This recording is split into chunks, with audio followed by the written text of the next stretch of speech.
ኤፍዬ ደህና ነህ አይደለ? ጤንነት ምናምን ተመርምራል አይደለ? ሰላም ነው?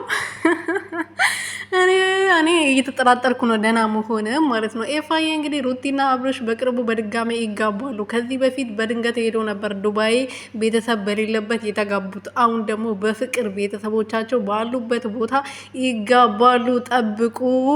እኔ መናገር አልወድም፣ ነገሮችን በተግባር ነው ማሳየት የምወደው ብሎ ለቢኒ ነግሮታል። እንግዲህ በጣም በአዲስ ነገር ጠብቁ። ሰሞኑን ሩቲና አብርሽ በፍቅር ይመጣሉ። ልጃቸውን አብሮ ያሳድጋሉ። በድጋሚ ደስ በሚል ሁኔታ ደስ በሚል ሰርግ ይጋባሉ ብሎ ተናግሯል። እንግዲህ ቢኒ ደግሞ ማመን አልፈለገም። እኔ አላምነህም፣ ምን ሆነህ ነው አንተ? እንደዚህ ብትልም ባትልም አብርሃም የራሱን ምርጫ መርጦ ከሄርሜላ ጋር እየኖረ ይገኛል።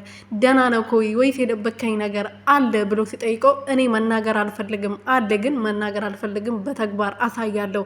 ወሬ ማውራት ከሰው ጋር ያጣላል፣ ከሰው ጋር ያጋጫል ብሎ ተናግረዋል። ይፋጭ ማለት ነው። ሰላም ሰላም ቤተሰብ እንዴት ናችሁ? ደህና ናችሁ ወይ? እኔ ያለው ሰላም ሁሉ መልካም፣ በያላችሁበት ሰላማችሁ በዘት ትርፍርፍ ይበልልኝ የኔ ወርቆች።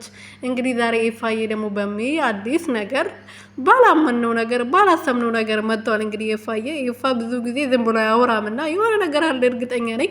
ሩቲና ደስታ በቅርቡ በአዲስ ነገር ይመጣሉ፣ በቅርቡ ይጋባሉ። ቤተሰብ ባለበት ተመርቆ ጋሽዬ መርቋቸው በድጋሚ ይጋባሉ። እኔ ነገሮችን መናገር አልወድም፣ በተግባር ነው ማሳየት የምወደው ብሎ በግልጽ ተናግረዋል። ቢንዬ ደግሞ ማመን አልፈለግም። ሩቲና አብርሽ ተለያይተዋል፣ ምንድን ነው የምታወራው ብሎ በተደጋጋሚ እየጠየቀው ነበር።